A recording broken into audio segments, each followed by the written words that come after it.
Voici le spectacle qu'offrent de jour comme de nuit les routes de la ville de Douala. Des kilomètres de véhicules presque collés l'une à l'autre qui avancent à pas de tortue. C'est vraiment perturbant à tous les niveaux parce que quand tu sors de chez toi le matin, tu ne peux jamais arriver au travail à l'heure. Puis les jours comme durant cette saison, s'il y a jamais, vous vous levez le matin et qu'il y a une petite pluie, c'est la catastrophe. Les Camerounais ont perdu la valeur, la moralité. S'il y a un truc en pleine agglomération lors des embouteillages, le sens moral du Camerounais, ils ont perdu l'éducation. Qui fait à ce que si un automobiliste a tort dans une affaire, il est capable d'insulter son confrère, ce qui n'est pas normal.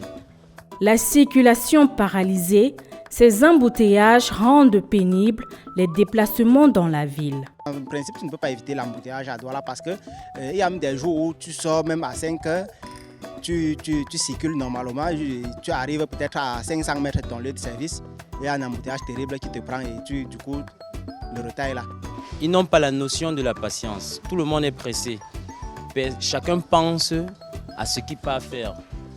Même lors vous trouvez certains usagers de la route en plein feu rouge, des gars grillent le feu, ce qui n'est pas normal. En y passant parfois de longues heures à attendre, entre incivisme, perte de temps et budget grignoté, les causes de ces trafics sont nombreuses. C'est l'état des routes. Parce que quand vous arrivez dans un carrefour, vous voyez, il y a toute une crevasse que les autorités n'ont pas peut-être pris la peine d'arranger. Quand un véhicule arrive là-bas, le véhicule qui doit se dégager du carrefour peut-être en une seconde ou en 5 secondes, le véhicule se trouve en train de faire 1 minute dans un carrefour. Entre-temps, les autres usagers font comment? Ils sont obligés de patienter pour que le carrefour se dégage ou pour que le véhicule se dégage pour libérer le passage. Si sur un tout petit tronçon de peut-être 100 mètres de route, s'il y a un creux et que chaque véhicule doit faire 1 minute et que peut-être 50 véhicules ou 100 véhicules vont passer par là, que chaque véhicule doit faire 1 minute dans ce creux, vous-même vous constatez les dégâts que ça doit causer. C'est les motos-taximens. Parce qu'ils ne veulent jamais attendre. Ils ne savent pas ce que c'est que le céder le passage. Pour eux, quand on conduit et on doit passer, c'est tout. Les forces de l'ordre qui sont de la police, on en recrute, si j'ai bonne mémoire, chaque année, mais on ne les voit pas se représenter en route. Ceux qu'on voit se représenter en route, ils sont minimes. On les compte du bout des doigts, alors que pendant ce temps, ces valeureux hommes devaient être en route, faire un rappel à tout un chacun comment se comporter sur les routes. Et de deux, nous n'avons pas de route. Il faut qu'on se dise les vérités, nous n'avons pas de route. Donc j'appelle aux autorités valeureuses de faire des routes, des trafics, pour qu'on puisse mieux bifurquer.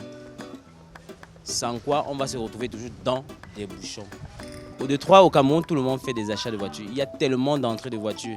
On a des entrées de voitures, mais on n'a pas de route. Voilà une situation qui n'est pas bonne.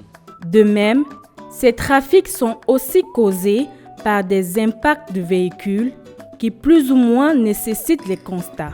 Une condition dont on échappe difficilement et qui advient souvent aux conducteurs, l'augmentation des prix du transport. Moi, à leur place, je ferais la même chose. Parce qu'une fois qu'il y a l'embouteillage, le trajet que tu devrais faire normalement en 30 minutes, tu dois le faire peut-être en 1 heure de temps.